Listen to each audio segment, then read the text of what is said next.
Hello everyone. Today we are going to start question number 5. Mohit has the following transaction. Prepare accounting equation. First one is business started with case rupees 1,75,000. Purchase goods from Rohit 50,000. Sold goods on credit to Manish 20,000. The cost value of the goods is 17,500 rupees. Furniture purchased 10,000 rupees. Furniture purchased 10,000 rupees. Cash paid to Rohit on full settlement 48,500. Cash received from Manish 20,000. Rent paid 1,000. Cash withdrawal for personal use, business use है और bank से withdraw किया है तो उसको अपन लोग consider करते हैं कि विड्रॉन फ्रॉम द बैंक और उसको कैश और बैंक में फिक्स डालते हैं, कॉन्ट्रा एंट्री होती है, वो बाद में बताएंगे. अभी पर्सनल यूज चल रहा है तो पर्सनल यूज की डिस्कशन करते हैं, मतलब ड्राइंग्स है. Okay, the business started with cash, तो फर्स्ट ट्रांजेक्शन लिख देते हैं serial number 1. Business started with cash.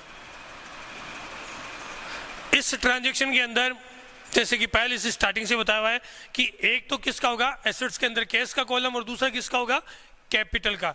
Businessman जो अमाउंट बिजनेस में इन्वेस्टमेंट करते हैं उसे अपन क्या बोलते हैं, कैपिटल बोलते हैं.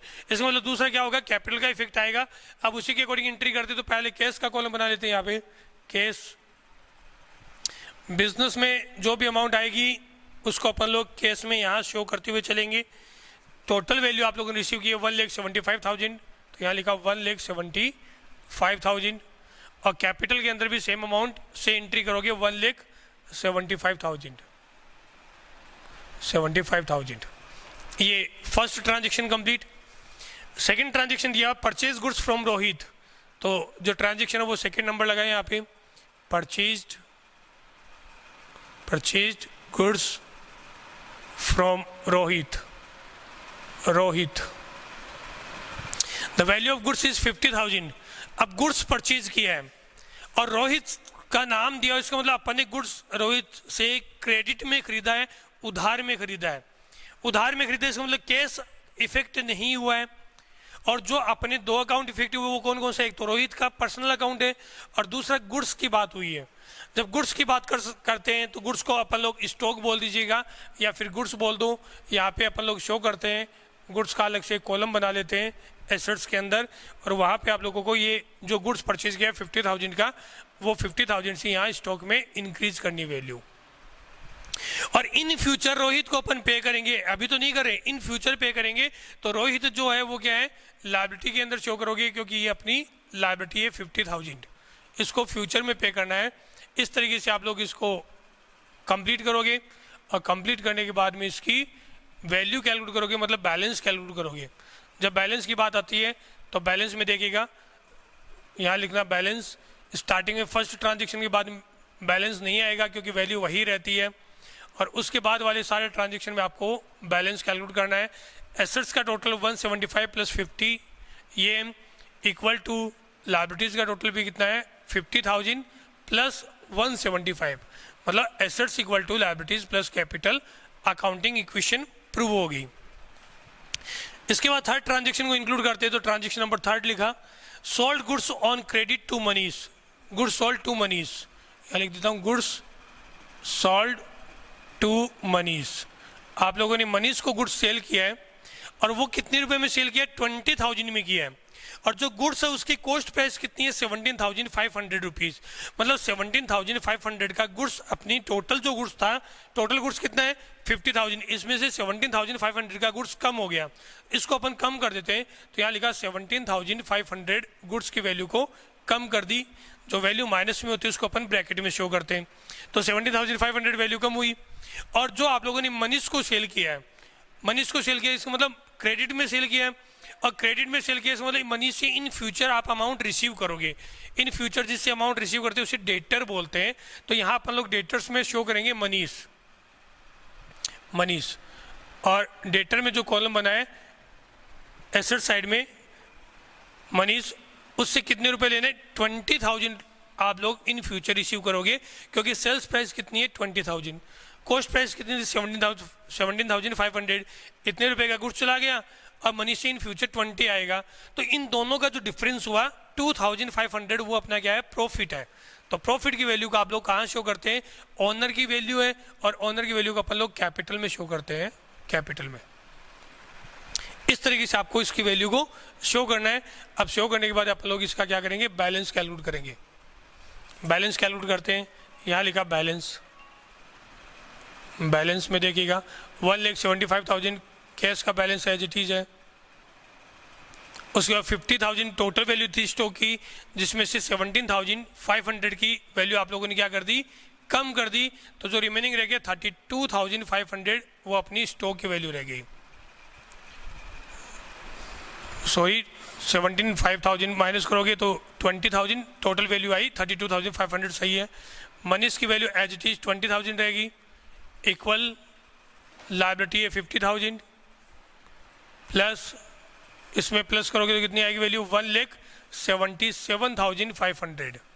अब चेक करते कि क्या डिटेल सही है कि नहीं है। 175 प्लस 52,500 और यहाँ कितना हुआ 50,000 प्लस 177,500। तो यहाँ 175 और 25 रुपये उस साइड में इंक्रीज होगी, मतलब इक्वल आ रहा है बैलेंस। टोटल करके देख लेते हैं, तो यहाँ पे टोटल करोगे तो 177 प्लस 50 किया तो वैल्यू 2,27,500।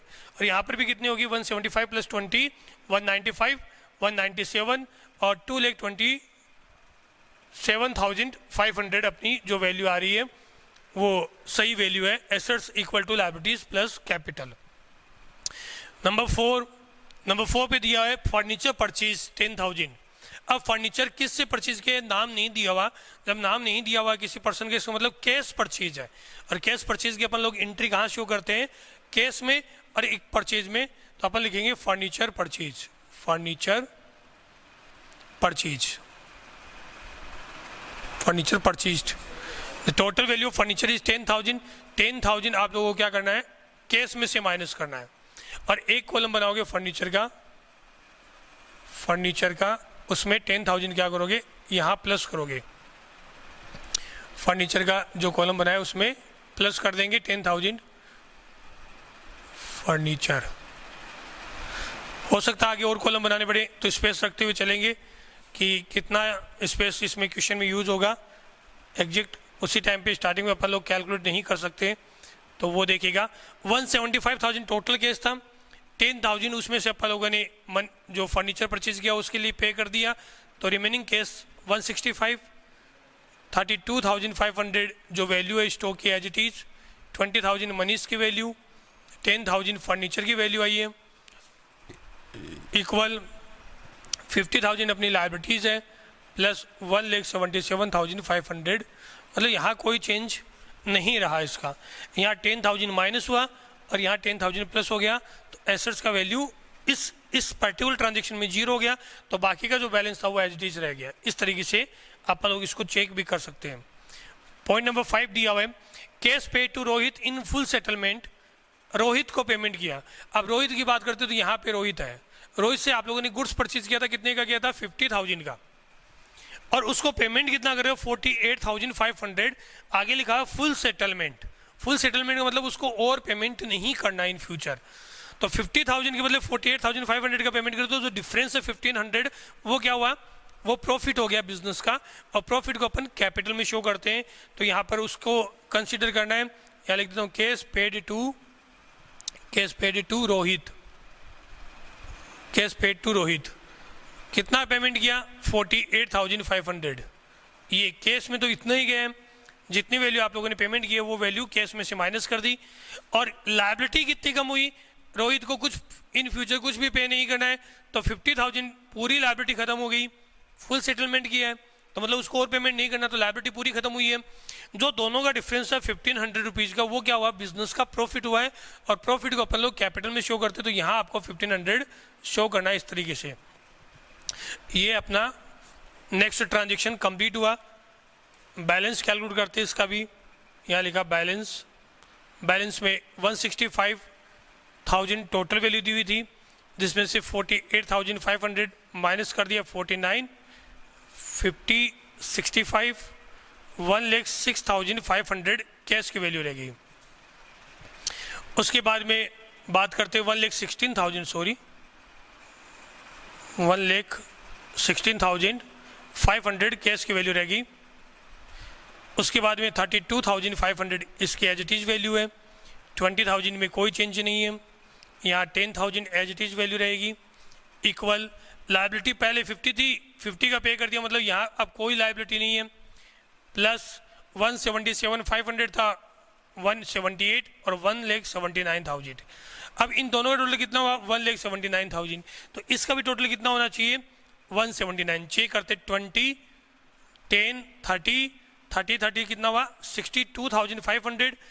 इन तीनों का टोटल हुआ 62,500 और इसकी वैल्यू 1,16,500। टोटल करोगे तो देखो वैल्यू उतनी ही आएगी जितनी आप लोगों ने पहले से कैलकुलेट कर रखी है। तो 1,79,000, वहाँ पर भी कितना है? 179,000। इस तरीके से आप लोग बीच में वैल्यू चेक कर सकते हो, कैलकुलेशन देख सकते हो कि कहीं कोई कैलकुलेशन मिस्टेक नहीं हुई है। यदि यहाँ तक का बैलेंस है तो मतलब यहाँ तक के क्वेश्चन में कहीं कोई अपन लोगों ने मिस्टेक नहीं की है। बीच में एक बार कर भी लेना चाहिए चेक। पॉइंट नंबर 6 दिया हुआ है, केस रिसीव्ड फ्रॉम मनीष 20,000। तो यहाँ लिखेंगे case received from Manish. Cash received from Manish, cash received from Manish 20,000। अब मनीष है, इससे 20,000 ही आना था। ये मनीष का अपन ने कॉलम बना रखा है। 20,000 इससे कैश रिसीव कर चुके हैं। तो कैश रिसीव किया, एक तो कॉलम बना कैश का, कैश इंक्रीज हुआ, यहाँ शो कर दिया। अब मनीष से जो 20 आने वाले थे वो आ चुके, मतलब मनीष अभी इन फ्यूचर कुछ नहीं देगा। इसका मतलब इसकी वैल्यू का अपन क्या करते हैं? मनीष का बैलेंस 0 हो चुका है। अब मनीष की कोई वैल्यू नहीं रही। इस तरीके से आप लोग इसको एंट्री करोगे। अब देखिएगा बैलेंस में 160 प्लस 20 देन 1,36,500, 32,500, 20,000 मनीष की वैल्यू 0 हो गई और 10,000 इसकी वैल्यू रहती है, वो 10,000 इक्वल 0 प्लस 1,79,000। यहाँ भी अपन लोग पहले की तरह चेक कर सकते हैं कि बैलेंस इक्वल है कि नहीं है। तो कैसे चेक करोगे? टोटल यदि अपन बात करते हैं लायबिलिटी और कैपिटल का, वो कितना हो? 1,79,000। और यहाँ पर करोगे तो 32,500 प्लस 10, तो 42,500 प्लस 42,500 प्लस 136,500। इसके अकॉर्डिंग देखो ये टोटल वैल्यू आप लोगों की वो भी 4 + 3 + 7 9 1,79,000 हो रही है। मतलब अपना बैलेंस इक्वल चल रहा है। उसी के अकॉर्डिंग अपन नेक्स्ट करते रहते हैं कंटिन्यू। तो मतलब बैलेंस बिल्कुल बीच में चेक करना चाहिए ताकि आप लोगों को प्रॉब्लम नहीं आए। पॉइंट नंबर 7 दिया हुआ है, रेंट पेड। अब आप लोगों ने क्या किया? रेंट पे किया है। तो 7 नंबर रेंट पेड, यहाँ लिखा रेंट पेड। रेंट की जो वैल्यू है वो दी हुई 1,000 रुपीज़। 1,000 रुपीज़ रेंट का जो माइनस करना वो कैसे करोगे? यहाँ लिखा 1,000 रुपीज़ कैश में से कम कर दिया और सेम वैल्यू 1,000 रुपीज़ कैपिटल में से कम करोगे। अब मैं आप लोगों को इसके साथ में आउटस्टैंडिंग, प्रीपेड, एक्रूड, अनर्ड इनके पॉइंट भी बता रहा हूँ। ध्यान से समझिएगा बेटा। ये जो क्वेश्चन है ये कंटिन्यू करेंगे। बीच में आप लोगों को आउटस्टैंडिंग, प्रीपेड, एक्रूड और अनर्ड की बात बतानी थी तो वो स्टार्ट कर रहे हैं।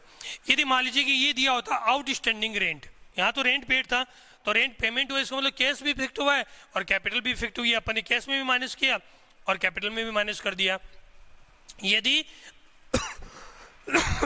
सॉरी आउटस्टैंडिंग रेंट होता तो यहाँ ये कैश आउटस्टैंडिंग का मतलब due but not paid, payment तो नहीं हुआ।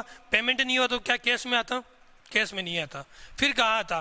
फिर अपन लोगों को कहाँ शो करना था? लायबिलिटी के अंदर 1,000 रुपीज़ को शो करना चाहिए। यदि होता प्रीपेड रेंट, आउटस्टैंडिंग वैसे भी लायबिलिटी होती है तो लायबिलिटी में जाएगी। यदि होता प्रीपेड रेंट, इसका मतलब एडवांस पेमेंट किया है तो 1,000 रुपीज़ ये तो सही होता। फिर उसके बजाय अपन क्या करते हैं? एसेट्स में ही अपन लोग इसको 1,000 को प्लस शो करते हैं क्योंकि प्रीपेड रेंट अपनी एसेट्स होती है। एक्रूड रेंट की बात करते हैं। Accrued rent means earn but not received, assets होती है। रिसीव नहीं किया, अर्न कर लिया। अर्न कर लिया 1,000 रुपीज़ यदि इनकम होती, रेंट रिसीव्ड होता, पेड नहीं होता तो 1,000 रुपीज़ वहाँ भी प्लस करोगे, एक कॉलम बना के एसेट्स के अंदर भी प्लस करोगे। उसके बाद होता अनर्ड रेंट। अनर्ड रेंट का मतलब रिसीव्ड बट नॉट अर्न। अब रिसीव किया इसका मतलब क्या करते? कैश में प्लस करते। और दूसरे बाद में अनर्ड रेंट अपनी लायबिलिटी होती है तो लायबिलिटी के अंदर भी प्लस करना होता, इस तरीके से अपन लोग इसको शो करते हैं। तो ये इसके अंदर अपना पॉइंट नहीं है, मैंने आप लोगों को ऐसे ही पॉइंट एक एक्स्ट्रा बताया है, क्योंकि आगे के क्वेश्चन में इन चारों का कंसेप्ट बनेगा और ये चारों के क्वेश्चन के अकॉर्डिंग अपन लोगों को प्रॉब्लम आती है। तो पहले आप लोगों को इसको बताना स्टार्ट किया है, ताकि जब तक क्वेश्चन आएगा तब तक आप लोग तैयार हो सको और अच्छे से इस पॉइंट को समझ सको। 10,000 जीरो, 32,500 और इसमें से माइनस किया तो 1,35,500, ये अपनी वैल्यू आ गई।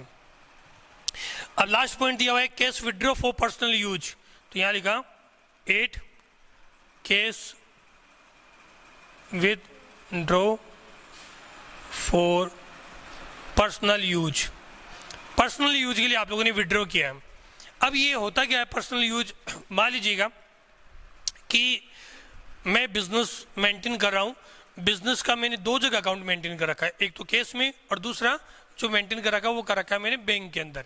अब मैं बैंक से अमाउंट विड्रॉ करके बिजनेस में लेकर आ रहा हूँ, तो वो क्या हुआ कि एक अकाउंट से दूसरे अकाउंट में, तो उससे तो अपन क्या कहेंगे कि कॉन्ट्रा एंट्री के अकॉर्डिंग इंक्लूड करते हैं। जब कैश बुक बताएंगे तब और अच्छे से एक्सप्लेन करेंगे। फिलहाल इतना समझ लीजिएगा कि वो कैश बैंक में माइनस करोगे और कैश में इंक्रीज करोगे। यहाँ बैंक का कॉलम भी होगा उसमें माइनस करोगे और कैश के कॉलम में वैल्यू इंक्रीज करोगे।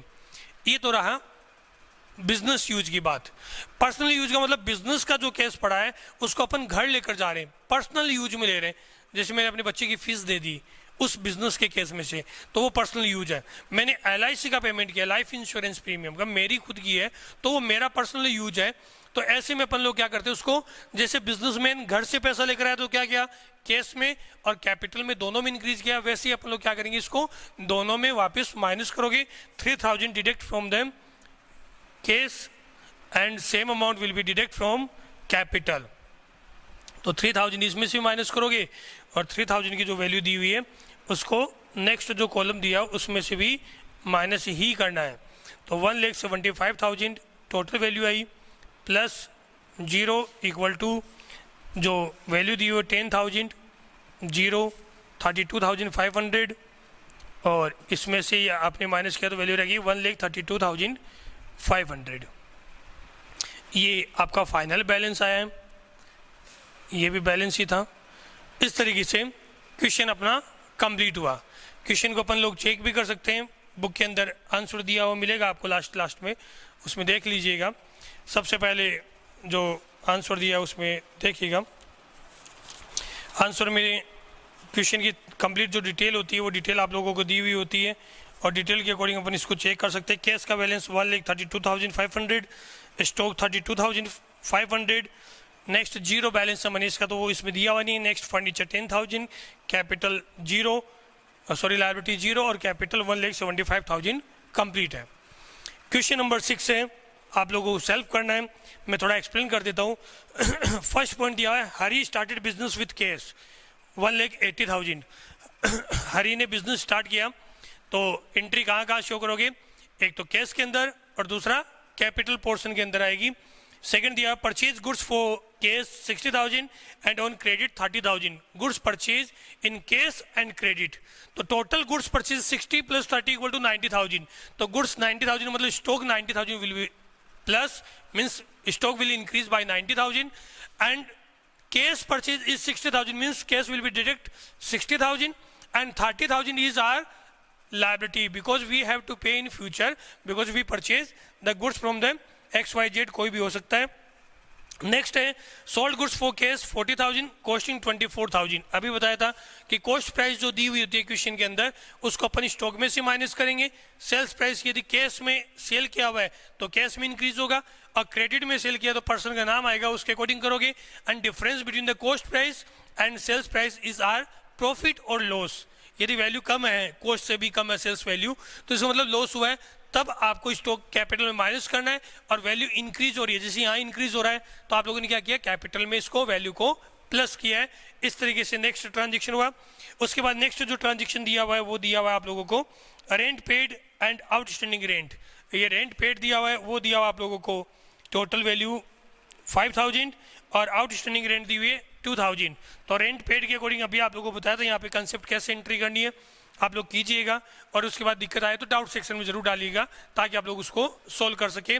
आज अपन लोगों का मेन पर्पस था वो यही पॉइंट है कि क्वेश्चन को किस तरीके से कर सकते हो। जब तक सेल्फ नहीं करोगे कॉन्फिडेंस कभी इंक्रीज नहीं हो सकता, और अपना कॉन्फिडेंस इंक्रीज करने के लिए आपको बेस्ट एफर्ट्स करने, अपने बेस्ट 100% देना है।